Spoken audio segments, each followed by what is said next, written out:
doctor Lich, como al resto de los integrantes de este organismo.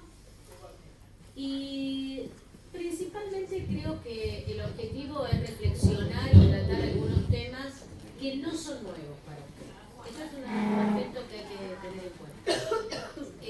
No hay nada nuevo bajo el sol. Lo que hay es la incorporación a una ley de principios y derechos que ya con anterioridad la jurisprudencia, la Procuración del Tesoro, la Corte Interamericana de Derechos Humanos y la doctrina habían, por supuesto, incorporado en dictámenes, en sentencias, en libros. Entonces, es, digamos, legalizar lo que ya existía y lo que ya estaba. Me imagino. Y la verdad es que el Tribunal Fiscal tiene todavía esas características que uno no sabe su ubicación, su dependencia o no del Ministerio de Economía, su autonomía a nivel de cierta especialidad por la competencia que tiene. Digamos, está y sigue estando en un ámbito en el cual siempre va a haber que debatir cuáles son las normas específicas que hay que aplicar y cuáles son las que hay que aplicar en forma supletoria o analógica. La buena administración no es nueva.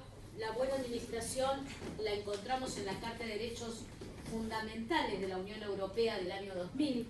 Son los europeos que avanzan en esto. Y cuando uno recurre a esa carta fundamental, es decir, tiene un carácter constitucional para ellos, esto es importante para todos los miembros, se encuentra con que esta buena administración se constituye como un derecho del ciudadano europeo. Y si hablamos de derecho es porque entonces puede articularlo a través de distintas herramientas y evidentemente esté o no contemplado. No me vas a sacar de costado porque me sale la papada. Ya te aviso, no te acepto la foto. La cuidamos. Después me haces el foto. ¿Qué pasa? Claro, el europeo puede tener en una carta fundamental la buena administración como derecho, pero después necesita de esas acciones o de esos recursos para llevarlo a la práctica.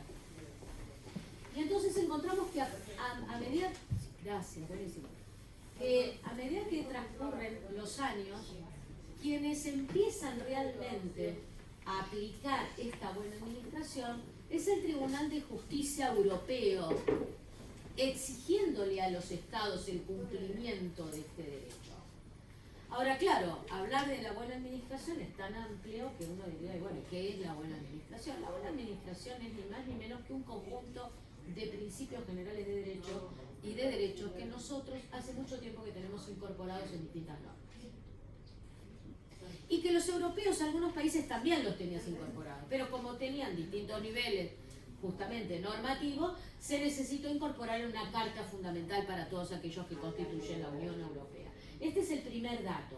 Hay interesantes sentencias del Tribunal Europeo de Justicia Europeo en el cual va a analizar la buena administración fundamentalmente vinculado a algunos derechos muy particulares. El plazo razonable, la motivación de los actos, la proporcionalidad, es decir, va a ir, empezar a decir, bueno, más allá de hablar de la celeridad o del plazo razonable, en realidad es una cuestión de buena administración. Con lo cual, los países han sido condenados por la mala administración. En realidad, la buena administración es un enfoque de lo, o sí, podríamos decir, una perspectiva de otro concepto que todos hemos escuchado en los últimos años, que es el concepto de gobernanza. Además que no suena bien al oído hablar de gobernanza para nosotros. Y que también es identificado como buen gobierno. Entonces, esta gobernanza, este buen gobierno, en realidad no surge como la buena administración desde lo que podrían ser las bases de disciplinas de derecho público, sino que tiene su origen en políticas públicas, en la ciencia de las políticas públicas principalmente. La gobernanza, el buen gobierno, en realidad se plantea cuando en la década de 1970 y 1980 comienza a cuestionarse y comienzan a cuestionarse desde políticas públicas las decisiones que toma un gobierno, cuáles son los motivos, las causas de esas decisiones, pero fundamentalmente cuáles son las dificultades para implementar esas decisiones. Entonces las políticas públicas comienzan a hacer un desarrollo bastante interesante, decir, bueno, ¿qué gobernar? ¿Qué es el buen gobierno? ¿Qué es la gobernanza?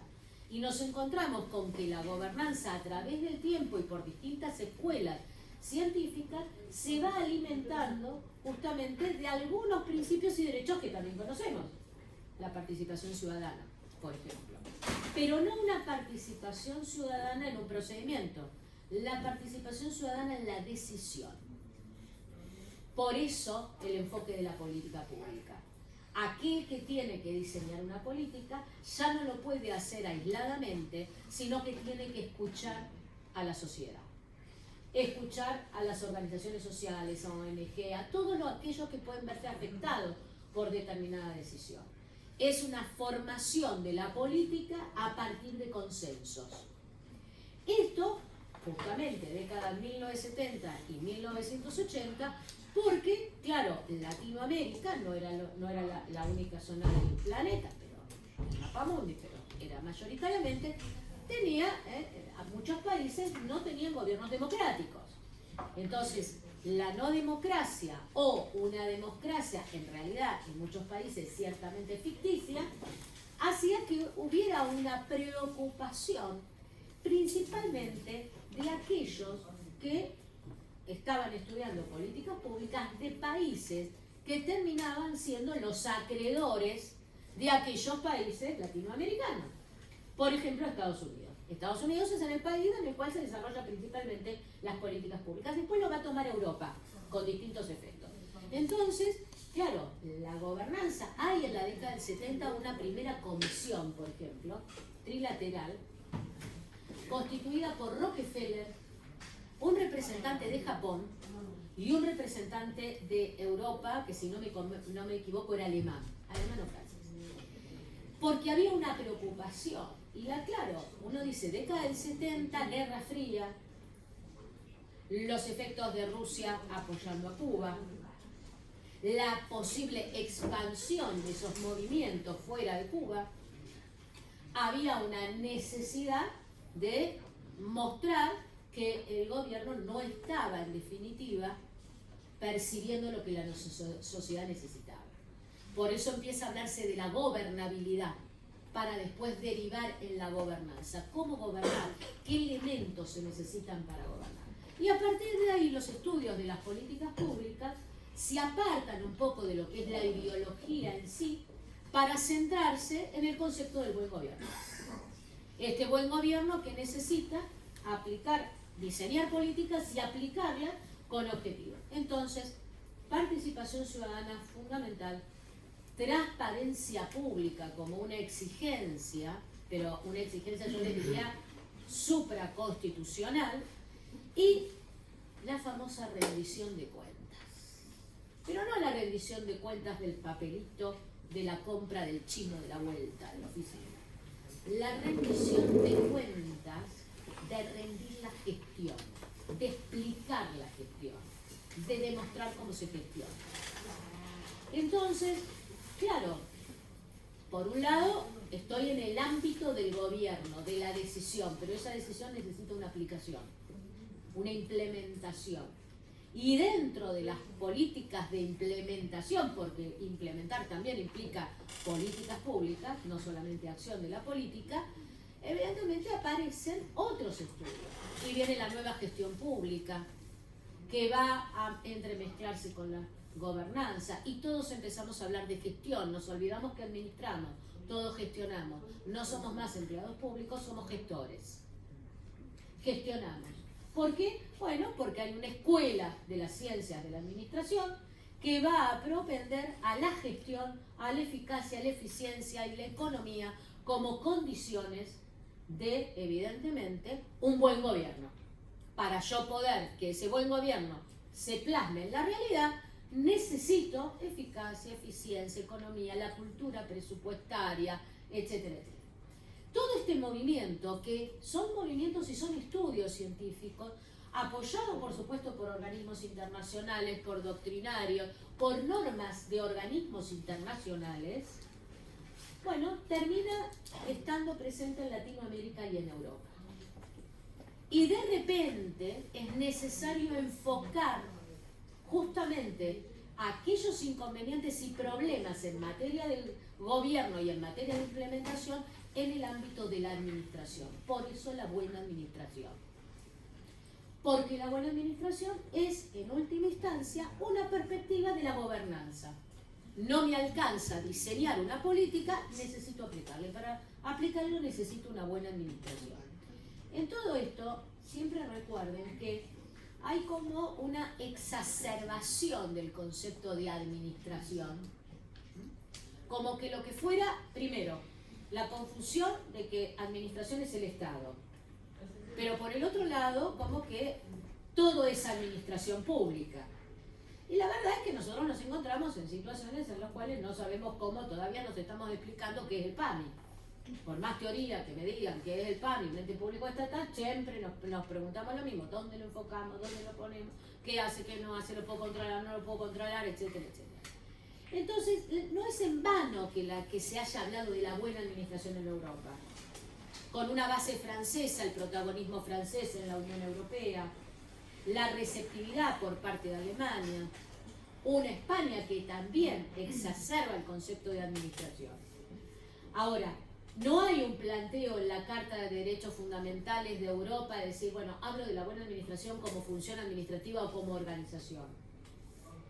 Habla de que es necesario la participación ciudadana, el acceso a la información, la transparencia pública, la eficacia, la eficiencia, lo que ya sabíamos, pero todo conceptualizado en la buena administración. Y así transcurrió. La verdad es que es cierto que el Tribunal de Justicia Europeo tiene sentencias interesantes, ninguna descollante, pero sí la aplicación de esta buena administración a casos concretos, que esto es lo que quiero enfatizar. Pero tampoco esa inclusión de la buena administración liberó a Europa de determinados tipos de crisis que ha tenido desde el año 2000 en adelante, o de las crisis propias que tuvieron los países, por ejemplo Grecia. Una de las primeras medidas que le exige la Unión Europea a los griegos cuando tiene una de esas crisis durante la década del 2000 es que prescindiera aproximadamente de 2.000 empleados públicos. Esta es una de las medidas que le exige la Unión Europea porque tenía que bajar el gasto público si quería que justamente le refinanciara la deuda que ya tenía Grecia con la Unión Europea. Y la verdad es que le sirvió poco tener en la Carta de Derechos Fundamentales la buena administración. Pero hay que admitir que a nivel de derecho individual del ciudadano sí tiene un efecto en cuanto a estas sentencias condenatorias del Estado. ¿Qué pasó en nuestro país? Bueno, en nuestro país la buena administración recién se introduce hace poco tiempo, pocas semanas, con la ley 27.742, la famosa ley Básica. Con anterioridad hubo un desarrollo, y el desarrollo estuvo dado por la Carta Iberoamericana de Derechos y Deberes del Ciudadano en relación a la administración del año 2013. Aquí hay que tener en cuenta que la Carta Iberoamericana es una Carta Iberoamericana más dentro del CLAD. Primero, el CLAD no es un organismo internacional. El CLAD es una ONG internacional, es una organización civil, no una ONG, una organización civil internacional, que es distinto. Pero están representados en el CLAD, por un lado, todos aquellos que quieren estudiar sobre administración, economistas, antropólogos, sociólogos, psicólogos, abogados, contadores, todo. Pero por el otro lado tiene un sector muy interesante, que es la intervención de los jefes políticos, jefes de gabinetes o ministros, que anualmente también se reúnen para elaborar ciertas guías generales vinculados a temas de administración. Entonces, la verdad es que el CLAD ha dictado un montón de cartas iberoamericanas, algunas muy interesantes, que vale la pena. Yo siempre digo, a veces uno no sabe dónde sacar una idea y decir, ay, ¿dónde voy? Acudan a la página del CLAD y vayan a las cartas iberoamericanas. Hay de gestión, de participación ciudadana, de la parte, ahora han sacado una comunicación sobre la inteligencia artificial. Hay uno de ética e integridad, muy interesante, por cierto, de gobierno electrónico. Hay carta iberoamericana para todo. ¿Ok? Y la verdad es que la carta iberoamericana constituye, junto con otros tipos de guías, el llamado soft law. Ese derecho, que no me gusta decir que es un derecho liviano, porque es derecho, pero son una serie de instrumentos internacionales que no tienen carácter de tratado internacional. No son obligatorios para los países, pero como la verdad es que los países no se opusieron cuando se conformaron, o porque están en última instancia, son guías o recomendaciones que emiten organismos internacionales en el cual el país es parte y no se opuso, o en el caso del CLAD, porque se reunieron y hubo un representante del país, la verdad es que son recomendaciones muy interesantes que los países suelen acompañar e introducir en sus propias normativas. El ejemplo típico son las recomendaciones de la OCDE y de la Organización Mundial del Comercio. Ambos organismos internacionales han dictado en los últimos, les diría, 15 años, una serie de recomendaciones vinculadas con las contrataciones públicas y con los conflictos de intereses. Han definido los conflictos de intereses en actuales, potenciales y aparentes. Han instado a los países a incorporar nuevamente ciertos mecanismos de control y de control interno, promueven el compliance y no son tratados internacionales. Si ustedes hacen un recorrido por la normativa latinoamericana, yo les diría, en los últimos 10 años, todos incorporaron las recomendaciones de la ONU y de la OMS y no son tratados. ¿Por qué? Bueno, porque son organismos internacionales, porque tienen en consideración lo que es la globalización, el impacto de la tecnología y fundamentalmente porque en realidad lo que tratan es de brindar herramientas para combatir la corrupción. Entonces, la Carta Iberoamericana de Derechos y Deberes del Ciudadano, la verdad es que tampoco es obligatoria para nuestro país ni para ningún país, pero la mayoría de los países empiezan a incorporarlas. Por ejemplo, Ecuador ya hace varios años que lo incorporó al Código Orgánico Administrativo, que es como un código en el cual tengo procedimiento, acto, algo de contratos, potestad sancionadora. Por ejemplo, Colombia, el Consejo de Estado colombiano vive aplicando la buena administración para todas las interpretaciones en materia justamente de conflictos de los derechos. Entonces, los países progresivamente van incorporando esta buena administración como criterio general. Después determinan su contenido. Cuando uno va a la Carta Iberoamericana, el preámbulo quizás sea lo central para leer, lo característico, se encuentra que esta buena administración está constituida con un eje, la dignidad de la persona humana.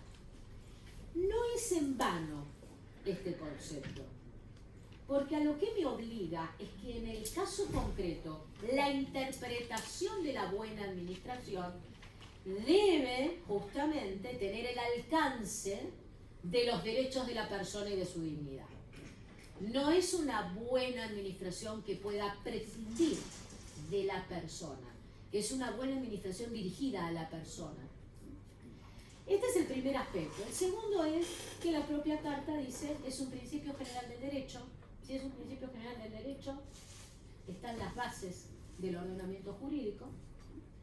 Es un derecho, si es un derecho de la persona, puedo exigirlo, y es un deber de la administración. 3 condiciones. Ahora, la verdad es que cuando uno va a la Carta Iberoamericana, tiene toda la primera parte, 24 principios generales. Toda la segunda parte, 23, 24 derechos, que se corresponden con los principios generales. Y la verdad es que son todos principios y derechos que nosotros ya los hemos incorporado. Y si no están incorporados expresamente, han sido motivo de interpretación jurisprudencial. Entonces, uno podría dividir la Carta Iberoamericana, que sigue siendo interesante porque es muy específica. Bueno, tiene normas de procedimiento administrativo, tiene principios y derechos de procedimiento administrativo. Celeridad, prueba, ¿no? Todo lo que hace a la defensa, el acceso a la información, etcétera, etcétera.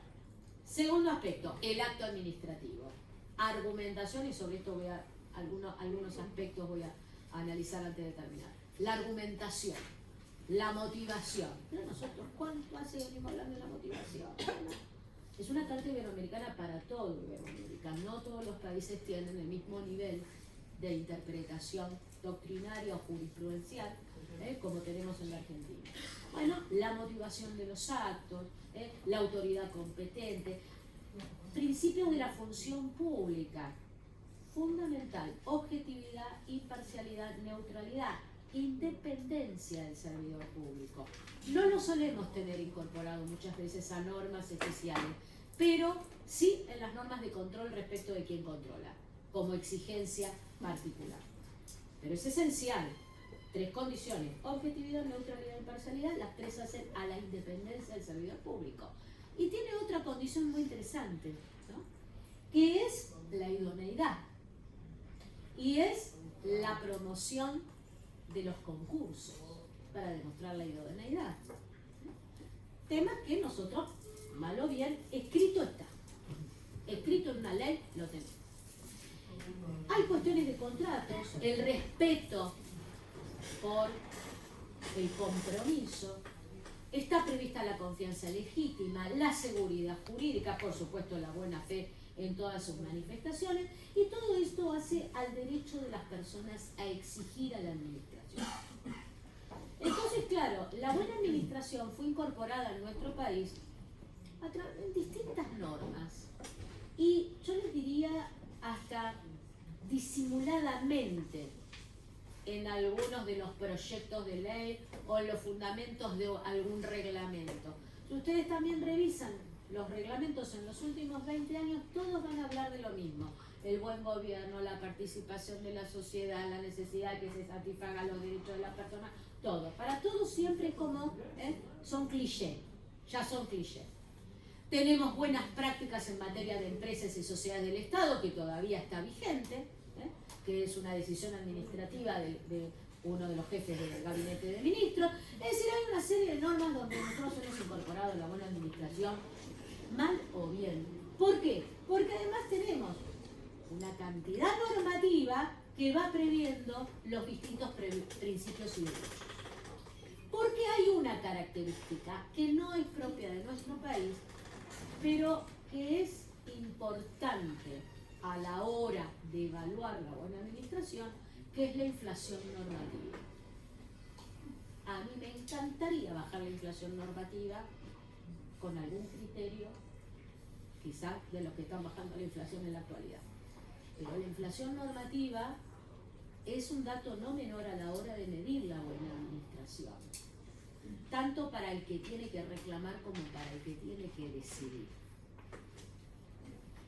Entonces aparece la 27742 y va a modificar la ley de procedimientos administrativos. Una ley de bases que tiene 7 u 8 títulos aproximadamente, que abarca la reestructuración de la administración, una verdadera reforma del Estado y reforma de la administración, que modifica el empleo público, la ley de empleo público, la ley de procedimientos administrativos, que establece nuevas condiciones de inversión con el famoso RIGI. No es RIGI, no tiene U, es RIGI, no es guiso, es RIGI, bueno, dicen RIGI, no tiene U, es RIGI. El RIGI, el tema de las contrataciones en ejecución, entonces todas las medidas en materia de contrataciones, hay una serie, por supuesto que hay medidas también tributarias, etcétera, etcétera. Y de repente uno desde el derecho administrativo dice, bueno, o nos suicidamos o podemos estudiar todo de nuevo. Que en realidad no es estudiar todo de nuevo, es lo que ya se venía elaborando ya al subirlo a un nivel legislativo, deja de ser una mera opinión que puedo cambiar en cualquier momento, ¿no? Ya tiene otra obligación. De la ley de procedimientos voy a enfocarme en 3 aspectos muy especiales. Uno que me parece realmente un logro es la amplitud del ámbito de aplicación. Después me dirá Miguel, no, ¿qué hacemos con el tribunal fiscal? La aplicamos igual y habrá que ver qué cuestiones se pueden aplicar y qué no se pueden aplicar de acuerdo a las particularidades del tribunal fiscal, porque yo creo que sigue teniendo particularidades el tribunal fiscal que merece tratamiento especial en algunos aspectos. Todo aquel que ejerce función administrativa, los 3 poderes del Estado, cuando ejerce funciones administrativas, por supuesto, las Fuerzas Armadas, sin perjuicio de la propia, lo dice la ley, del propio régimen que tienen para sus sanciones y para la función específica que ellas tienen, los entes públicos no estatales y de repente no las empresas y sociedades del Estado. Las dejamos afuera. Sin perjuicio de que la ley dice que no obstante ello podría aplicarse, hay que interpretarlo. Yo entiendo que acá debería intervenir la Procuración del Tesoro de la Nación, ¿no? Justamente en esta aplicación de la ley de procedimiento y para temas muy puntuales, creo que merece una atención especial en el futuro. Las empresas y sociedades del Estado se privaticen o no, queden como queden, porque recuerden que el Código Civil Comercial estableció que toda sociedad, incluso las constituidas por el Estado, son personas jurídicas privadas. No obstante que los estatutos puedan contener las potestades públicas que correspondan de acuerdo al servicio o a la actividad que desarrolla la empresa social. Con lo cual la ley de procedimiento iría de la mano de ese criterio del Código Civil y Comercial, las descarta de la aplicación sin perjuicio que pueda en última instancia, y calculo que analógicamente, ser aplicable la ley en cuestiones muy puntuales, y acá creo que sí, previo los estudios y los dictámenes y las interpretaciones que corresponden. Este es el primer aspecto que me parece que es importante. El segundo es que se incorpora un artículo 1 bis. Y acá es donde tenemos la buena administración. Ahora, lo que hace el artículo 1 bis es una mezcla entre principios y derechos. ¿Okay?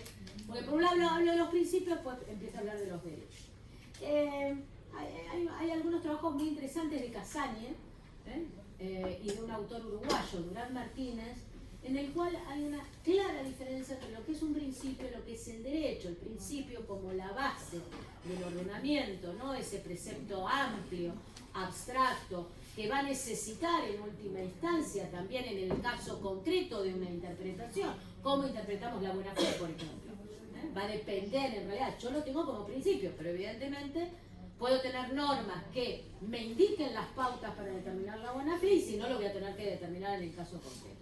Y el derecho es justamente ese derecho, esa posibilidad yo de articular todas las herramientas y las garantías que me debe dar el ordenamiento jurídico, justamente para satisfacer mis necesidades, para mis derechos constitucionales, etcétera, etcétera. Entonces, en el artículo 1 bis se incorporan una serie de principios que nosotros ya los teníamos y además que han sido interpretados. Primero, principio de juridicidad. Se desplaza el término legalidad o legitimidad. Se aplica la juridicidad. A ver, vamos a hacer esta advertencia. Todo lo que ustedes puedan escuchar en este momento y en un futuro inmediato de la ley de bases son opiniones, ¿correcto? Hay que esperar a que se aplique. Hay que esperar a la Procuración del Tesoro. Hay que esperar a la jurisprudencia. Y hay que esperar a la doctrina que se afiance un poco más en los casos concretos que se puedan dar. La juridicidad no es nuevo. Los españoles hace décadas que vienen hablando de la juridicidad. González Navarro, en adelante, todos hablando de la jurisdicción. ¿Por qué? Porque no es solo la ley y que después la Constitución, sino que son todos los principios generales del derecho. Esto también lo ha desarrollado la doctrina argentina. Entonces se incorpora la juridicidad, porque aquel que redactó la ley quiso comprender todo. No obstante que después relata los principios generales, pero ya que está, para no estar interpretando si los principios del procedimiento administrativo son solamente los contenidos en la ley, hablo de juridicidad. Todo aquello que no está como principio expresamente previsto en el primero bis, lo tengo dentro de la juridicidad. Donde además le agrego otro dato. Hablo de juridicidad, hablo de constitución y hablo de tratados de derechos humanos. Porque en realidad lo que va a hacer la ley de bases es darle esa mirada distinta, donde parecería que las convenciones o las decisiones de la Corte Interamericana tienen un protagonismo. Claro. Ahora, es cierto, si yo digo que voy a aplicar un tratado de derecho humano a un caso concreto, tengo que ver en el... Si yo digo, si viene alguien y dice, mire, por el principio de juridicidad, usted me tiene que aplicar el tratado tal de derechos humanos de la Argentina, pero tiene jerarquía, sufre contra... Vamos a ver en el caso concreto. Y acá ustedes siempre recuerden que hay un gran debate, y es un debate en definitiva, de si debe acudirse a los tratados de derechos humanos en forma automática, porque el tratado es directamente aplicable a la administración, por ejemplo, o si en realidad yo primero la solución la debo buscar, por supuesto en la ley, pero en la Constitución. Y recién voy al tratado cuando la Constitución no es suficiente, o voy al tratado para que me ayude a interpretar una norma constitucional. Este es el gran debate, incluso judicial. Si acudo a la Constitución y el tratado me lo complementa, o directamente cito el Pacto de San José de Costa Rica y todos los pactos de derechos humanos y digo, bueno, ya que está el artículo 18 de la Constitución, para citar algo de la Constitución, porque siempre el 18 está metido. Entonces, este es un debate que ahora va a tener que hacer la administración. Hasta ahora se lo hizo, porque, claro, la administración se lo hacía en algunas situaciones muy particulares, ¿no? Hay algunos antecedentes, pero ahora tiene el principio de juridicidad. Si la administración trataba a través de la ley de procedimiento eludir un tratado de derechos humanos, ahora yo tengo el principio de juridicidad. Entonces, como tengo el principio de juridicidad, yo ahí lo tomo. Es un debate que tendrán otros, quizás el Tribunal Fiscal no lo tenga, pero que merece en definitiva tenerlo en vista. Los otros principios que va incorporando, razonabilidad, proporcionalidad, confianza legítima,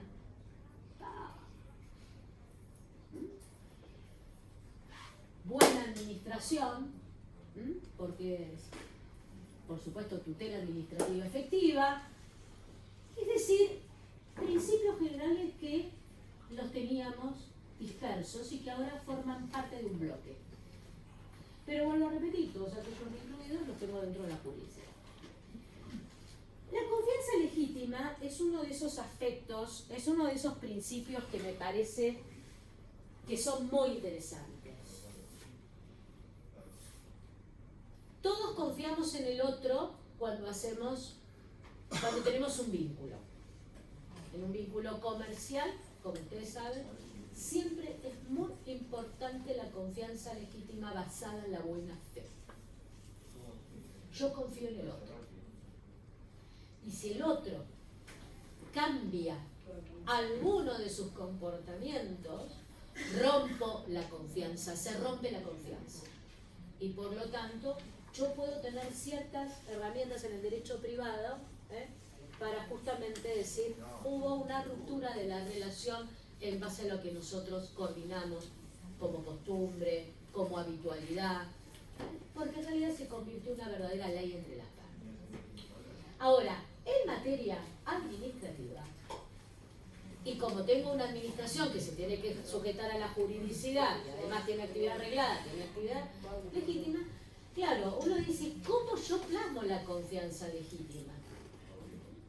¿Tiene la administración la obligación de mantener sus precedentes? Porque yo confío en que la misma decisión o interpretación me será aplicable, porque es un criterio que viene, en última instancia, aplicando o interpretando de la misma forma hace años. ¿Rompe la confianza legítima? Esa es una pregunta que la ley no me lo responde. Pero como lo establece como principio general, como está establecido como principio general, yo creo que en definitiva la administración pasa a tener una obligación de argumentar cuando cambian los criterios. O porque los hechos son distintos, o porque los sujetos son distintos, o porque hay un interés público que se alimenta con nuevas herramientas. No puedo seguir sosteniendo lo que sostuve durante 20 años, porque es cierto, el ciudadano tenía una legítima expectativa en que yo iba a actuar de determinada forma, yo administración. Y esa legítima expectativa se interrumpió. Después vendrá la consecuencia si es indemnizable o no. Olvídense. Porque esto va a depender del tipo de acto, etcétera, etcétera, de si no hay nulidad, de la revocación por oportunidad, mérito.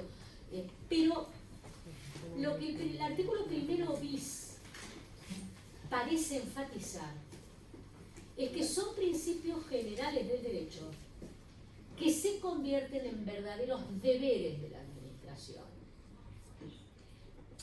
Porque no están puestos como un cliché, sino que, por supuesto que la administración va a confiar en mí, seguramente. Ahora, si no confía en mí, no les quepa la menor duda que la administración tiene toda la potestad sancionadora para aplicarme. Si yo interrumpí esa relación porque cambié en última instancia mi comportamiento. Pero la razonabilidad como principio general, claro, yo ciudadano tengo que ser razonable en lo que solicito, pero es una razonabilidad en el procedimiento administrativo. Es un principio de deber. Y esto es lo que me parece que sí el legislador lo deja en claro. No son simples principios que yo pueda aplicar en una forma abstracta, como una mera fórmula descriptiva. Son deberes de la administración.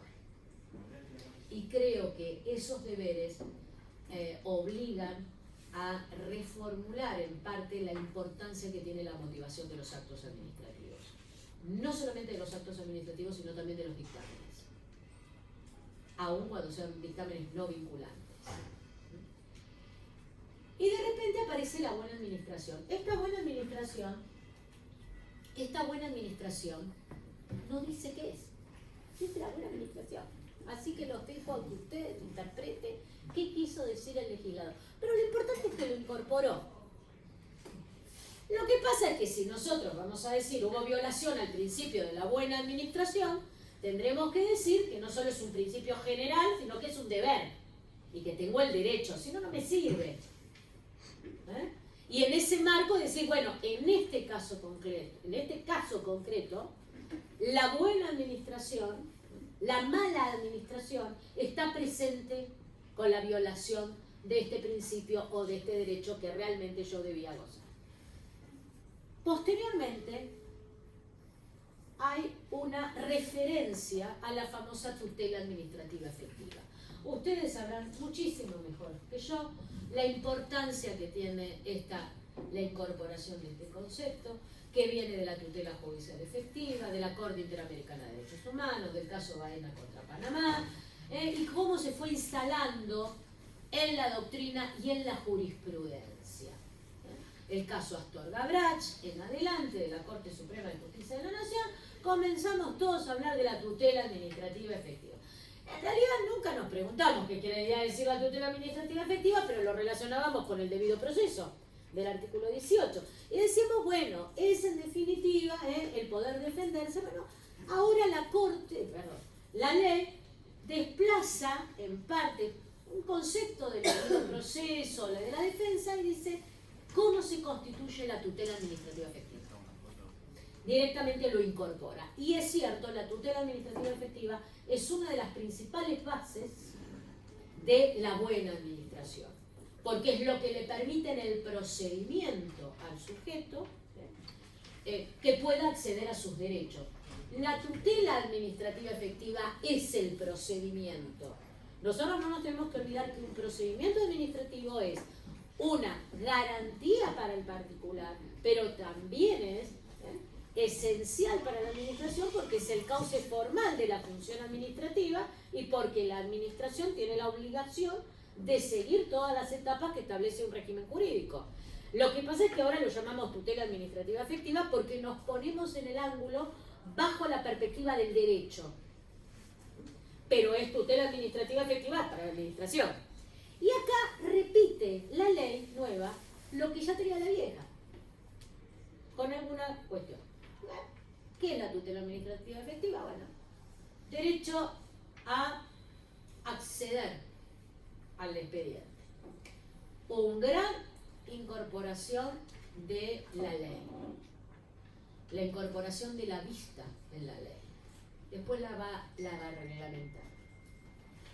La vista está en la ley. La posibilidad de ver el expediente, el plazo, los efectos de la vista, lo tengo en la ley. Después se reglamentó complementariamente. Soporte papel, soporte tecnológico, los distintos mecanismos, importante. Segundo, el derecho a ofrecer pruebas, ya lo teníamos. Quizás en el futuro, a partir de la buena administración y de la tutela administrativa efectiva, debiera reglamentarse un poquito más la validez de ciertas pruebas. Captura de pantalla, mensajes de WhatsApp por voz o escritos, manifestaciones en redes sociales, los mails ya sabemos que están incorporados. Me parece que con el tiempo alguna reglamentación tendría, ¿no? Un poquito, porque la administración sigue teniendo el mismo problema.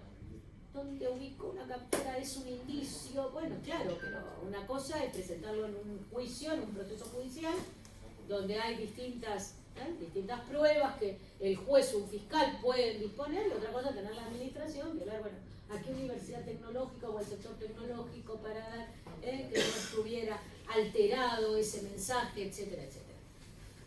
Tercer derecho, el derecho a una decisión fundada. Mantenemos lo que decía la vieja ley, pero le va a agregar uno, el derecho al plazo razonable. Y esto sí también me parece que es un logro muy importante que hace a la buena administración. Es uno de los derechos que les diría más transgredidos en la práctica y que ha generado la buena administración incluso en Europa. Este derecho al plazo razonable, también producto de la Corte Interamericana de Derechos Humanos, la Argentina fue condenada muchísimas veces por el plazo irrazonable en procesos judiciales y en procedimientos administrativos por la Corte Interamericana, aún poco menos, pero ha sido condenada, y que la Corte Argentina lo plasmó muy bien en el caso de los CISAR. El plazo razonable. Un procedimiento sancionador del Banco Central que duró más de 18 años. Tenía la mayoría de edad el procedimiento ya. Bueno, evidentemente. Pero también lo aplicó la Corte en temas penales. Ojo, en temas penales en materia de prescripción. Y este tema de la prescripción de aquellos delitos que puedan ser considerados de lesa humanidad, lo imprescriptible, etcétera, etcétera. Ahora, tengo el derecho al plazo razonable porque forma parte de la protección que me da la ley en un procedimiento administrativo. Pero tengo que hacer una crítica a la ley, y es esta. No estableció ninguna pauta de guía para que la administración pueda evaluar el plazo razonable.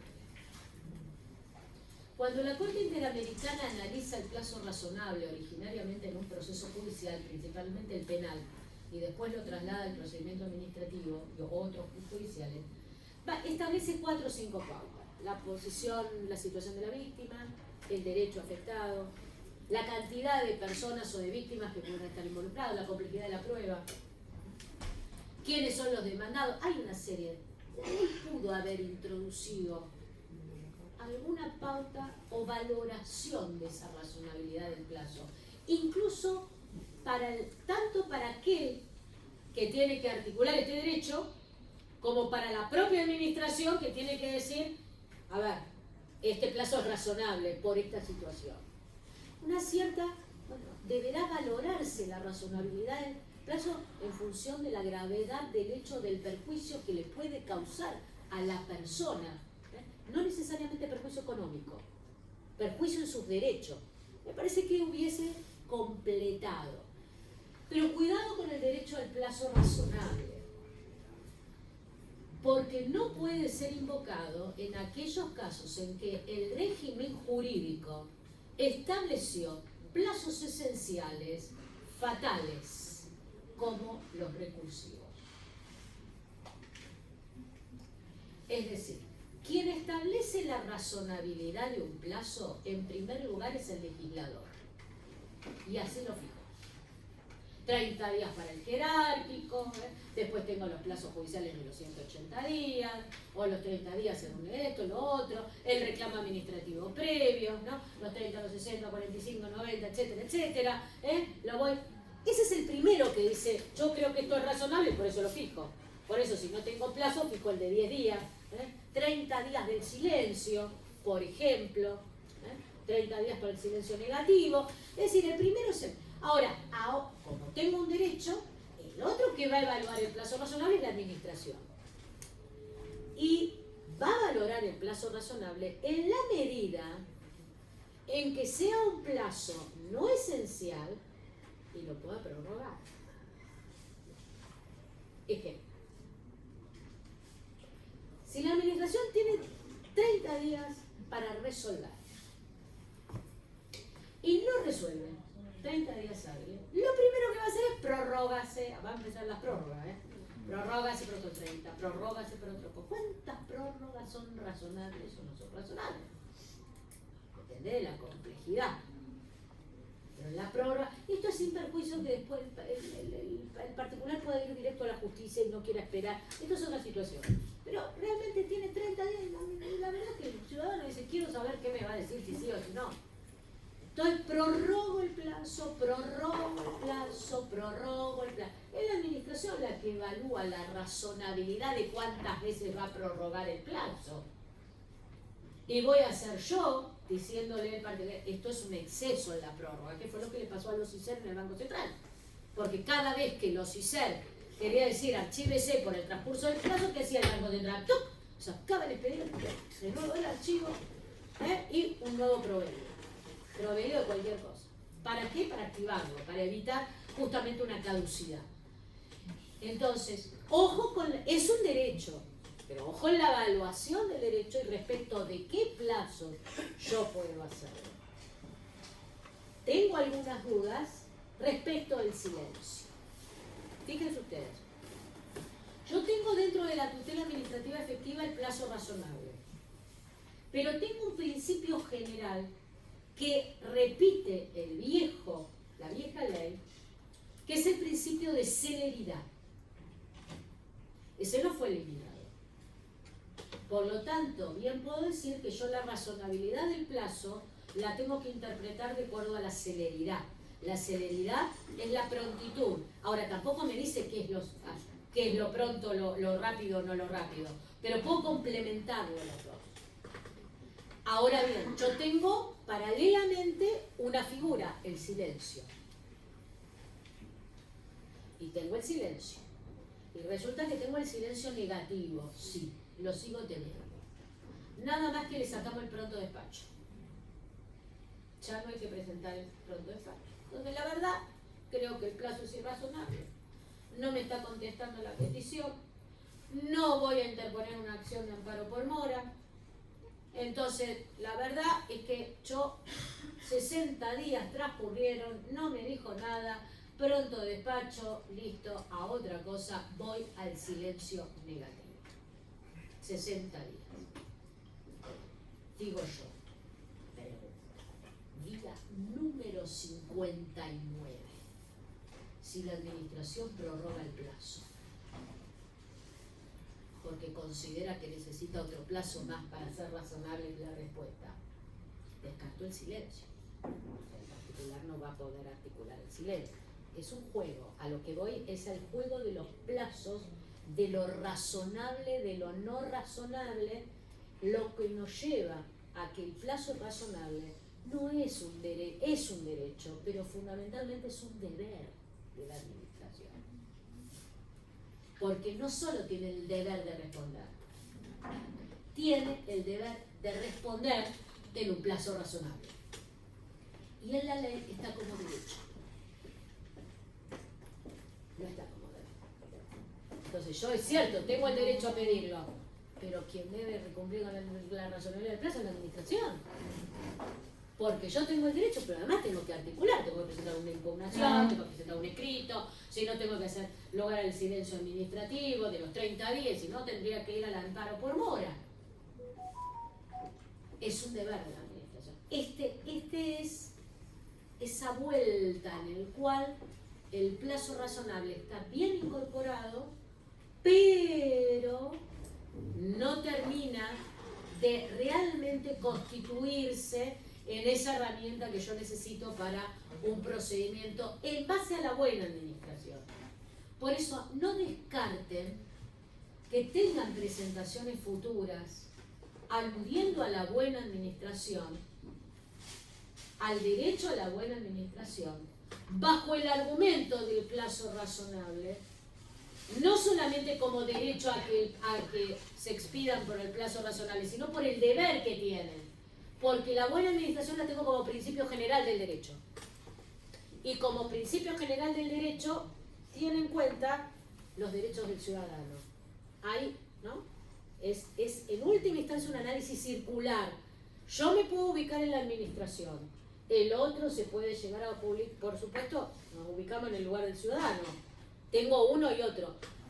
La ley hay que esperar a que se aplique.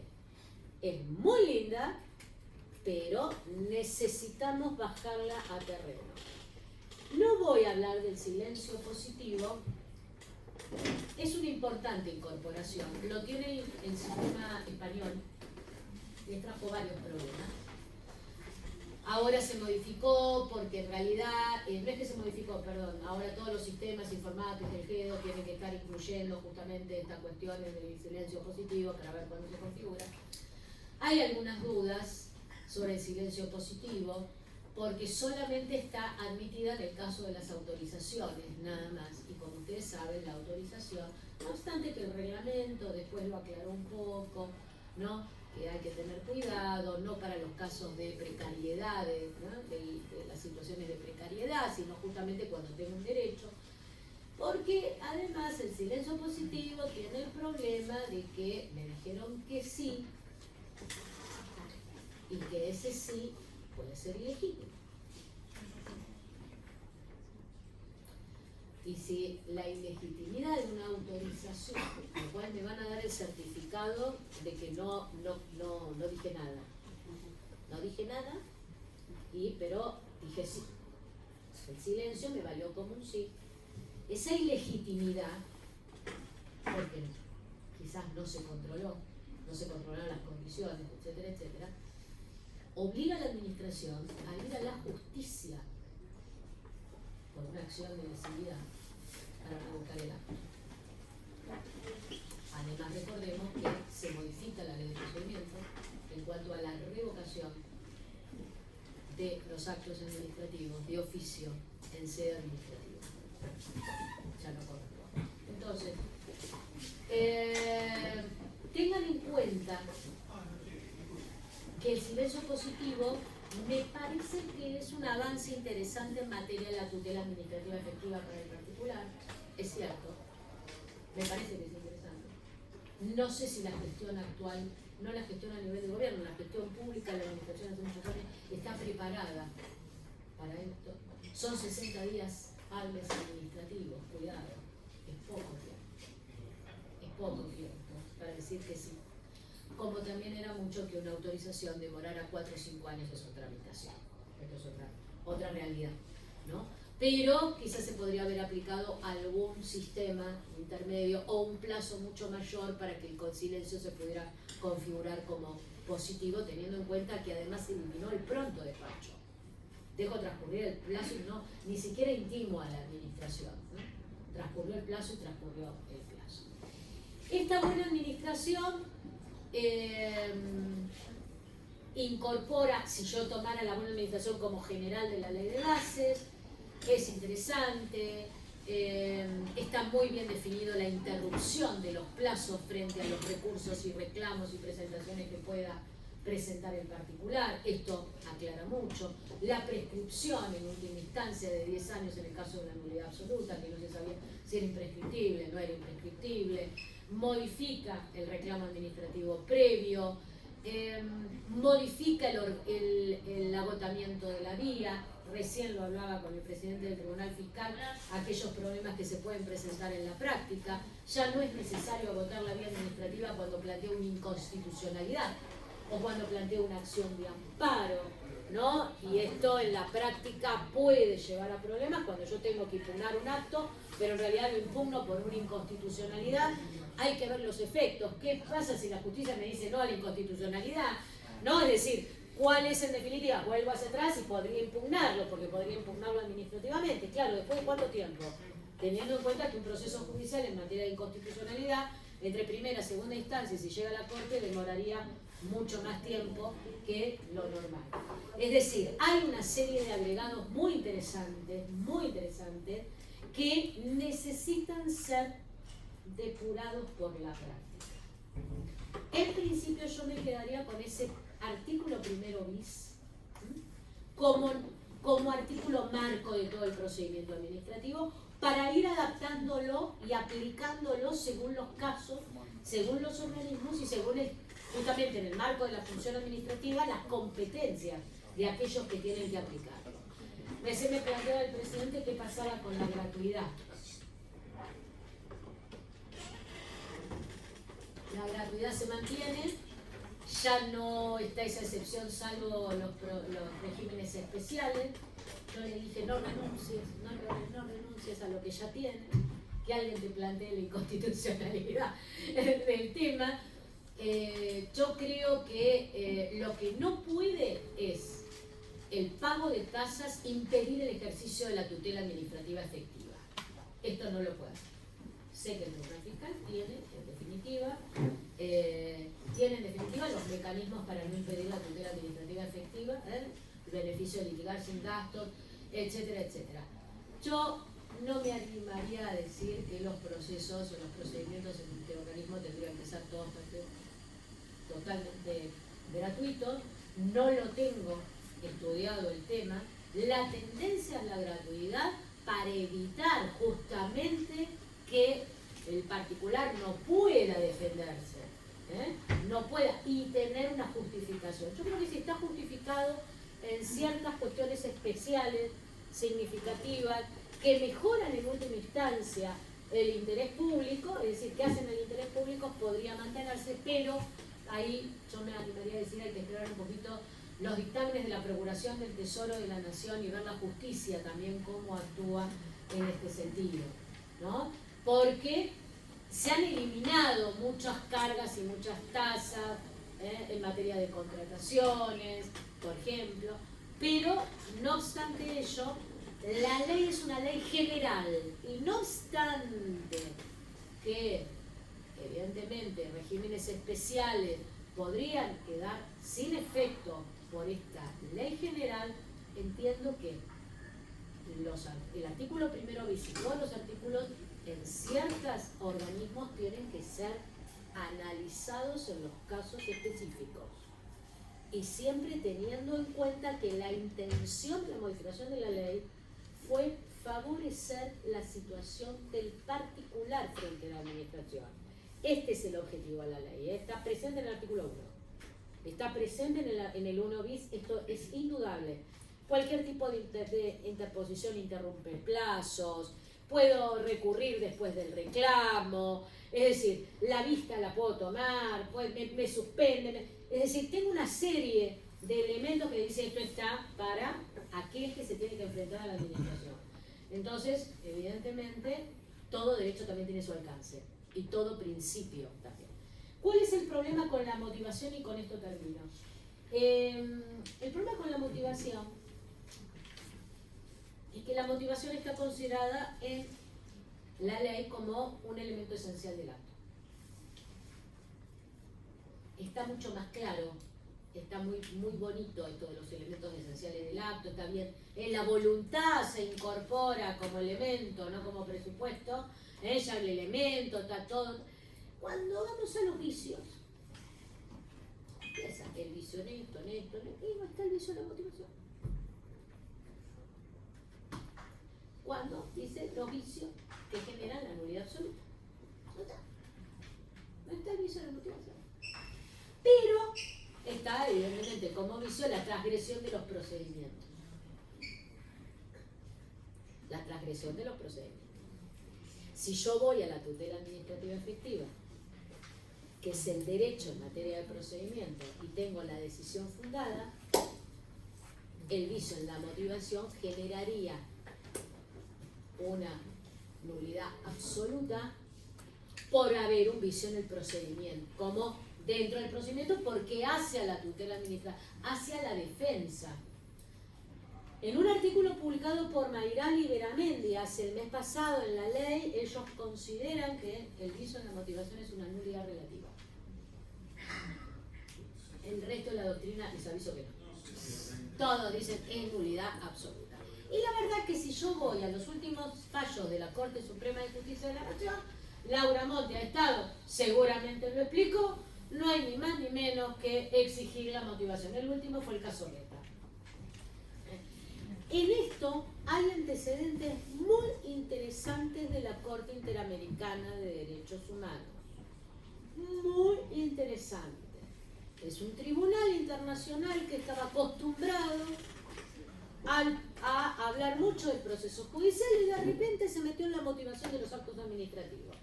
López Lón en adelante, Miguel Sosa contra Venezuela del 2018, por ejemplo. ¿Motivación de qué? De esos actos administrativos que tienen un objeto disciplinario, en el cual pone especial énfasis es que no se puede reemplazar por meras fórmulas, digamos el cliché. Razones de servicio en Escarpa, reestructuración administrativa en Reta, etcétera, etcétera. Es decir, la búsqueda o citar solamente la norma jurídica. Eso no es motivación. Pero cuidado, no sabemos por qué el legislador no incluyó expresamente que la falta de motivación generaba una nulidad absoluta.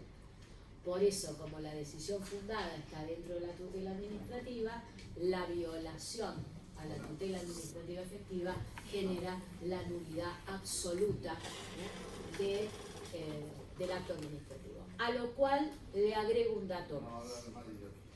Hay un principio general del derecho que la buena administración lo pone como, les diría, como en primer lugar, y de ahí va desgranando otros. Pero que además es un principio general contenido en las convenciones contra la corrupción, que es el principio de transparencia. Y una de las manifestaciones más concretas de la transparencia no es el acceso a la información, es la motivación de los actos administrativos.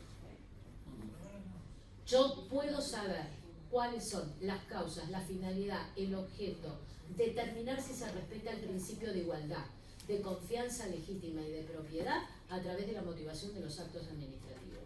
Entonces es mucho más que un elemento del acto administrativo. Por eso me tiene que generar una nulidad absoluta, porque yo tengo un principio general expresamente contemplado, porque el primero cita la transparencia pública. Entonces, por el principio de transparencia pública, yo tengo la nulidad absoluta cuando no tengo motivación. No solamente por la tutela administrativa efectiva. Es un elemento más que le puedo agregar a esta cuestión. Bueno, listo. No hablo más porque si no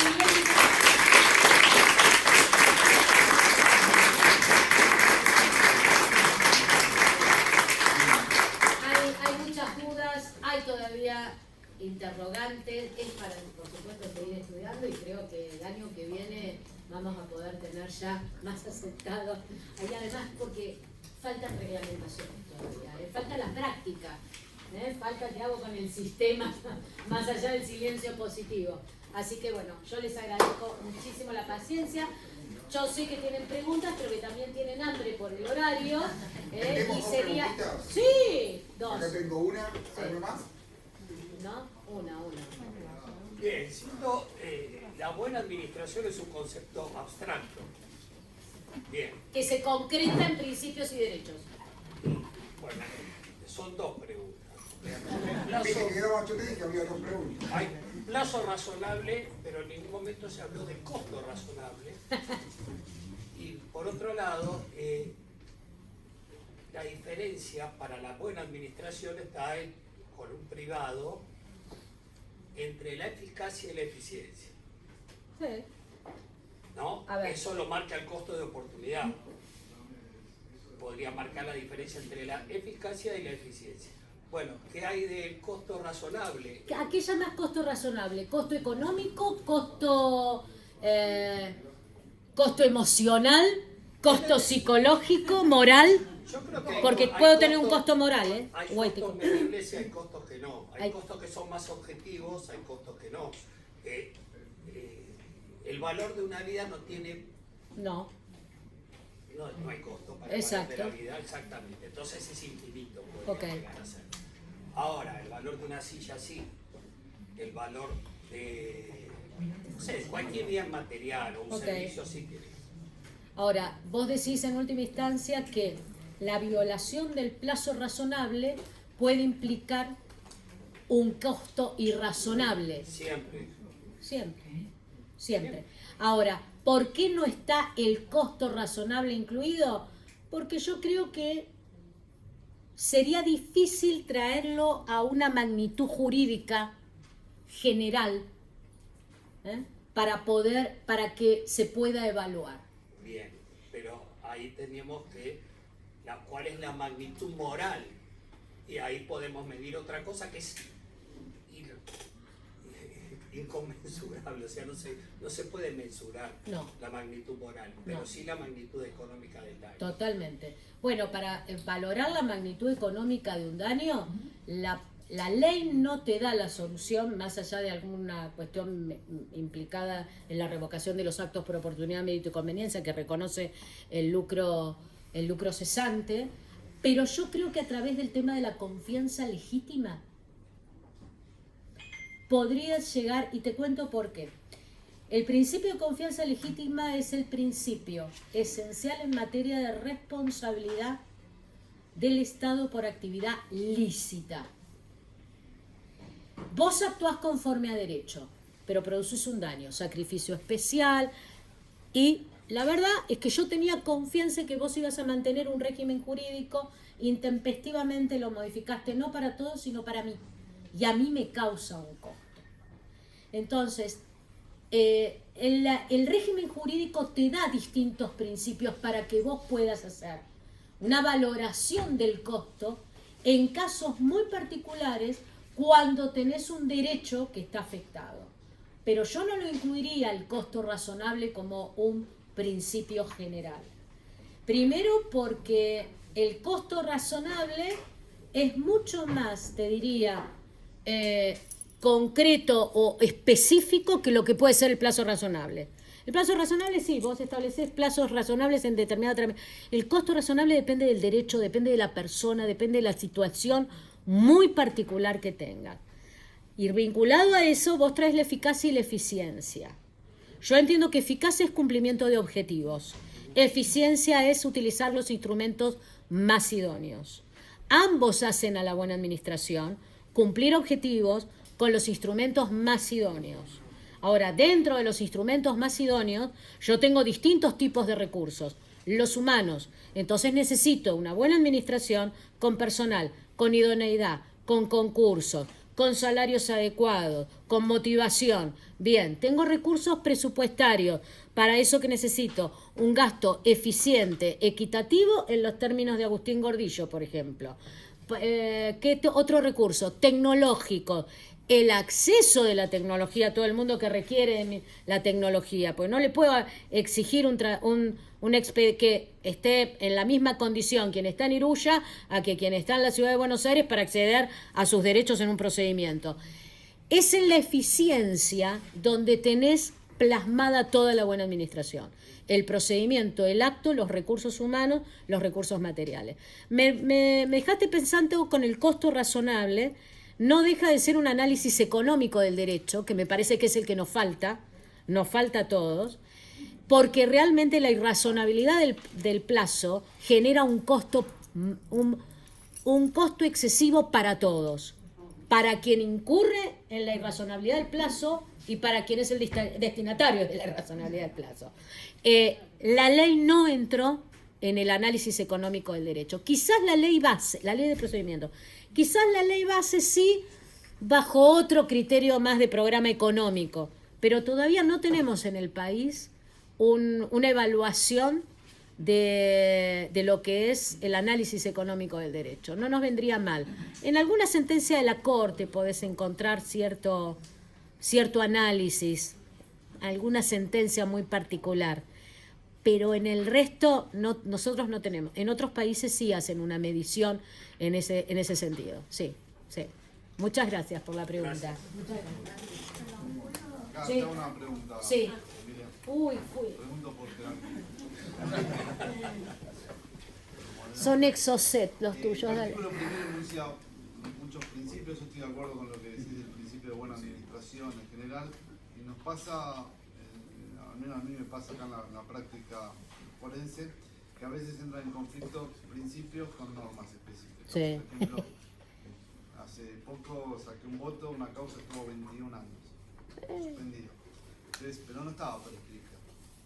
Ok. ¿Está bien? Entonces, el artículo primero me manda a observar el plazo razonable, pero la norma no está prescrita la acción fiscal, porque está suspendido desde que se aperturó el sumario. Entonces, ahí entra ahí un conflicto. Me ha pasado también donde tuvo un conflicto entre la aplicación del principio de legítima confianza con el principio de legalidad fiscal, donde el tributo se estaba aplicando en menor cuantía, pero había una práctica avalada por la administración de forma muy recurrente en años. Y para simplificar para todos, es como si ustedes se estacionan acá enfrente. Nunca te hicieron una multa. Está el policía se queda ahí mirando, pero de un día, después de 10 años, viene el policía y dice: no, acá te labro una multa, y te lo levanto y dice: te llevo el auto. Y también me ha pasado en un caso muy específico, que me vino de la cámara rebotado. Hay un régimen en aduana, que es un régimen que anticipa, la persona, el exportador dice: bueno, voy a vender tal mercadería tal fecha, y de una determinada manera hace una declaración jurada anticipada y congela la alícuota. Un día salió, todos empezaban a anticipar ventas porque tenían el temor de que les iban a subir la alícuota del derecho de exportación, y sacaron una ley que dijeron: bueno, pero tenés que venir y vos podés anticipar si ya tenías la mercadería, no para anticipar, para congelar precios, como si fuera una cosa. Entonces, tipos que ya habían tenido comprometido la alícuota, le aplicaron retroactivamente, les cambiaron las condiciones. Yo en ese caso específico dije: bueno, tenía un problema que tenemos acá todos los vocales del Tribunal Fiscal, no podemos declararla inconstitucionalidad. Exacto, por eso te iba a decir, en todos los casos. casos. Pero me veía que había una aplicación manifiesta retroactiva de la norma. Y ahí viene la primera pregunta es: conflicto entre principios y normas. La segunda es: yo en este caso, como no podía declarar la inconstitucionalidad, la declaré inaplicable. Ajá. Me volvió de cámara, bajó, hago el voto y digo, bueno, mire, esto es lo mismo que si me hubieran, no sé, un impuesto a los bienes personales, que diga que los judíos tienen que pagar más impuestos a los bienes personales. En caso manifiestamente que nadie hubiera superado el test de razonabilidad. ¿Ustedes qué me dicen? ¿Que aplique el impuesto? ¿Y qué te dijeron? No, todavía no, ahora subió. Es como un chat de WhatsApp. Ustedes voy, pero termino el fallo diciendo, bueno, pero ustedes me ordenan a que aplique la norma tal cual es. Entonces, yo apliqué, no tenía la mercadería, apliqué el impuesto aplicado, obviando la retroactividad, que seguramente la Cámara lo que va a terminar es declarando la inconstitucionalidad. Sí. Pero fue, subió, volvió. Entonces, Mira, te resumo las dos preguntas. Conflicto entre norma y principio. Si le doy más pelota a los principios que a las normas y trato de armonizar, porque pueden entrar en conflicto. Segunda pregunta, su pregunta es si tengo que declarar inconstitucional, por ejemplo, en este caso, las normas de prescripción para aplicar el plazo razonable, o puedo declarar inaplicable. Mira, respecto a lo primero, yo creo que hay que interpretar las normas de acuerdo a los principios generales. Te la doy vuelta ahí. Es decir, yo aplicaría principio general, depende del caso y depende del interés público comprometido, porque acá hay un caso, hay una cuestión muy importante. Esto también le pasa a la FIP en un montón de situaciones. El tema económico. ¿Cuánto pierde el Estado porque aplicás el principio? Primero. Fundamental. Esto es fundamental. ¿Pierde el Estado? ¿Pierde el Estado o no pierde el Estado porque aplicás el principio y no la norma? ¿Pierde económicamente? ¿Generás un perjuicio fiscal o no? O bueno, ¿cuánto? ¿Cuánto es esa no percepción? Es una percepción, porque también tenés que hacerlo significativa, no significativa. Vos tenés distintos elementos.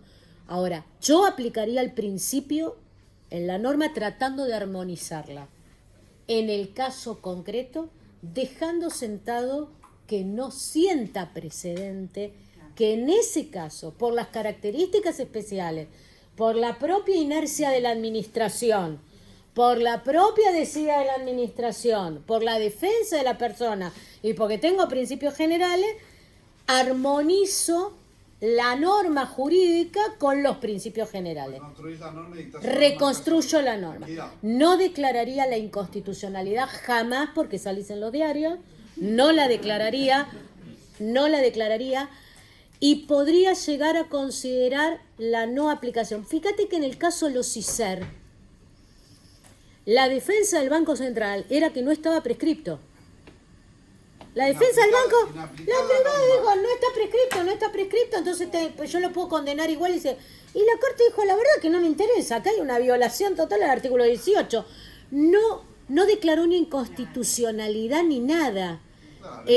Fíjate vos, en el caso Ramos, del 2009, cuando la Corte aplica analógicamente el artículo 11 de la 25.164, el empleo público, no declara la inconstitucionalidad, o sea, en Madorran no declara la inconstitucionalidad del artículo 11 de la 25.161 que te permitía, en caso de reestructuración, reubicarlo, ¿me entendés?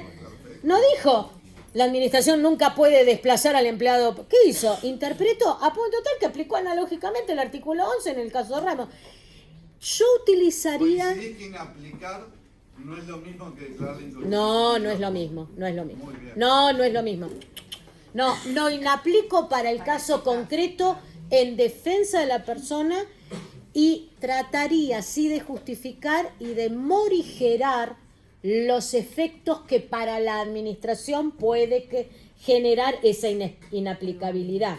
¿Me entendés lo que te digo? ¿No? Como diciendo, mire, también tengo que ver cuál es el interés público comprometido. Si me están debiendo 100 millones de dólares y digo que es inaplicable, no. Ahora, realmente es algo que viene de hace 30 años atrás, 21 años atrás. La verdad es que siempre va a haber un perjuicio para la administración, pero eso hay una valoración. Está el otro también que estuvo 21 años que tuvo que mandar a una persona a velar el expediente. sido muy Porque vasto también. fíjate vos lo que son estas situaciones. Le haces cargar al ciudadano la ineficiencia de la administración. Pero entonces me di cuenta que son neoconstitucionalistas como yo. Sí. Ahora En eso coincidimos estamos- totalmente. ¿Eh? estamos Sí. es una postura fiscalista, porque, o sea, no tengo que perjudicar al Estado, pero sí puedo perjudicar a un particular que está totalmente indefenso. No solo que esté indefenso, sino que fue producto de la ineficiencia de la administración total. Total, entonces, a ver, a vos te pude, porque vos tenés dos cuestiones. Una, que sea el propio particular el que te dilata el procedimiento. Y te lo demostraste, chao, te aplico la norma. Ahora, lo otro no, mirá, no fue producto del ciudadano, fue producto mío, de la administración. Por eso creo, cuidado con el silencio positivo, que va a traer ciertos problemas en la práctica. Yo no creo que las administraciones estén preparadas en 60 días hábiles, administrativa. Entonces, todavía no está reestructurada la administración de una forma que tengas coincidencia entre función, cargo y sujeto. El día que tengas armado función, cargo y sujeto, te digo sí, 30 días silencio positivo. Pero no tenemos informatizado tampoco todos los sistemas como para que... O sea, eso es el peligro que tiene el silencio positivo. Sí, por ahí había la última. Sí, yo trabajo en aduana. Sí. No, un comentario a lo que dijo el doctor Lich, que por lo menos desde mi interpretación, hay veces que quieren decir en votos, utiliza la Convención Americana de Derechos Humanos para modificar plazos del Código Habanero. Y yo hice la maestría en Derecho Administrativo y Administración Pública, y usted la tuvo en el CPO de grado en Orientación Administrativo. Y a mí no van a decir que no me gusta el derecho administrativo, que no estudié la Convención Americana, pero una cosa es utilizarla para ciertas cuestiones y otra cosa es para modificar normas del Código Habanero. Bueno, el criterio ese que vos aplicás y que criticás es el de Pablo Gutiérrez Colandoro, que entiende que la administración tiene que aplicar los tratados de derechos humanos en forma directa e inmediata. Por eso yo de cuestiones de la ley, de la nueva ley bases, yo entiendo que ya estaban, que ya, digamos, por los fallos de la Corte Interamericana ya estaba todo Lo que pasa es que la ley ahora lo trajo. Ahora, me parece que todavía nos falta una vuelta de tuerca. Por eso te digo que en el plazo razonable a mí me hubiese gustado que fuera un poquito más específico. ¿Por qué no modificamos por qué no se modifica el Código Habanero en vez de hacerle decir a la Convención Americana de Derechos Humanos algo que no sé si dice, y forzar tanto una discusión para decir que algo está prescrito o no, cuando en realidad los plazos están? Por eso yo diría que hay que tomar caso por caso y poner en la balanza el derecho y la potestad. Y entre el derecho y la potestad, ¿qué pasó? 5 años, 10 años, 15 años, 21 años, que yo tengo una persona que vive reclamando, que vive haciendo esto, que viene a él, que nunca le contesté, y nunca le dije. Ahí es donde... Por supuesto que yo no lo aplicaría directamente. Esto lo he discutido mucho con Pablo Gutiérrez Colandoro, y decimos, bueno, eliminemos toda la ley y aplicamos directamente el Pacto de San José Costa Rica para que no sirva el resto. Pero también entiendo que hay que ver casos. Hay casos en los cuales la aplicación de la norma es injusta. Y ahí en la injusticia la administración tiene herramientas como para, sin sentar precedentes, y en casos muy puntuales. Ahora, no creo que tengas que ir al Pacto de San José de Costa Rica. Yo creo que con la Constitución y la interpretación de la Constitución, acá me inclino más por la idea de Rosario. Creo que nuestra Constitución y la interpretación de la Constitución ha sido lo suficientemente buena como para enfocarla desde la Constitución. Y si querés tomar algo de la Corte Interamericana para complementar, pero nada más. Pero entiendo, modificar una norma así porque sí, en forma general, no lo podés hacer. Proponer la modificación algo que no tiene que ver con el artículo primero, sino con algo que creo que entendí, que no corresponde a la revocación de justicia en sede administrativa. Me ha servido la suspensión, me ha servido el no, tampoco se puede suspender. Pero hay una posición ahí de Comadira que dice que sí que se puede. ¿Cómo? ¿En qué se funda que no se podría ahora con la reforma revocar? Porque entendí que eso, más allá de la suspensión y el alcance... Tenés que ir a la justicia. La administración lo que dice la ley es, una vez que está notificado, una vez que tiene efecto, vas a la justicia. justicia. No me interesa si conoció el juicio, o sea, le prescinde, vas directamente a la justicia. Hay autores que dicen que no, que la administración, por el principio de verdad material y por sus propias potestades, puede revocar el acto ilegítimo en sede administrativa y lo puede suspender. Y por el principio de autotutela. ¿Cómo? Y por el principio de autotutela. Claro. Pero no por el regular y el irregular cuando habla del conocimiento. No habla más del irregular y del regular. Habla de nulidad absoluta. Sí. ¿Cómo? O anulable. O anulable. Hace la diferencia entre Exacto. Ahora lo hace. Entonces, lo que Y te la dice, nulidad y lo absoluta. peor no es la revocación, porque no podrías. El problema es que no lo puedes suspender. Sí, eso está claro, pero la revocación entendía que juntó al 17 y el 18. En realidad lo juntó para decirle que con conocimiento de con dolo, en realidad, claro. Con lo cual es bastante difícil que lo conozca el servicio. Por eso lo limitó mucho. Tenés muy pocos supuestos a los cuales. Nos vemos.